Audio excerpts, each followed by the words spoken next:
Satyabama Institute of Science and Technology, Chennai and Sriperumbudur.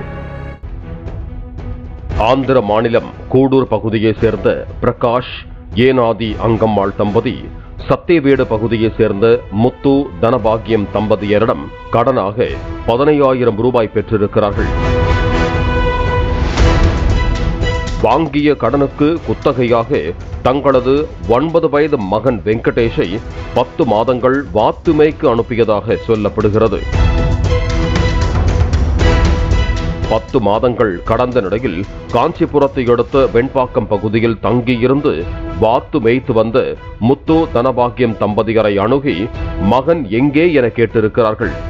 முத்து தனபாகியம் தம்பதி முன்னுக்கு பின் முரணாக பேசவே சந்தேகமடைந்த வெங்கடேஷின் பெற்றோர் சத்தியவேடு போலீசாரிடம் புகார் அளித்தனர்.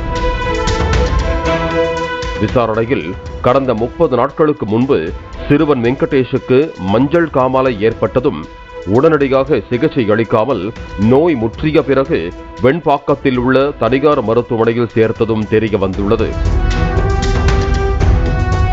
இதனால் சிகிச்சை பலனளிக்காமல் சிறுவன் வெங்கடேஷ் உயிரிழந்த நிலையில் அவர் மாற்று சமுதாயம் என்பதால் பிரச்சனை ஏற்படக்கூடும் என எண்ணி மகன் ராஜசேகருடன் சேர்ந்து உடலை காஞ்சிபுரம் பாலாற்றில் புதைத்திருக்கிறார்கள். முத்து தனபாகியம் கொடுத்த தகவலின்படி காஞ்சிபுரம் போலீசாரின் உதவியுடன் பாலாற்றில் புதைக்கப்பட்ட சிறுவனின் சடலம் அழுகிய நிலையில் மீட்கப்பட்டுள்ளது.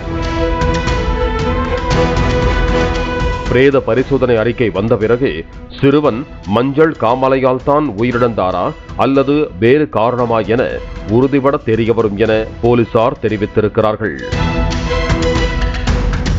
பாலிமர் செய்திகளுக்காக காஞ்சிபுரம் செய்தியாளர் ஸ்ரீராம்.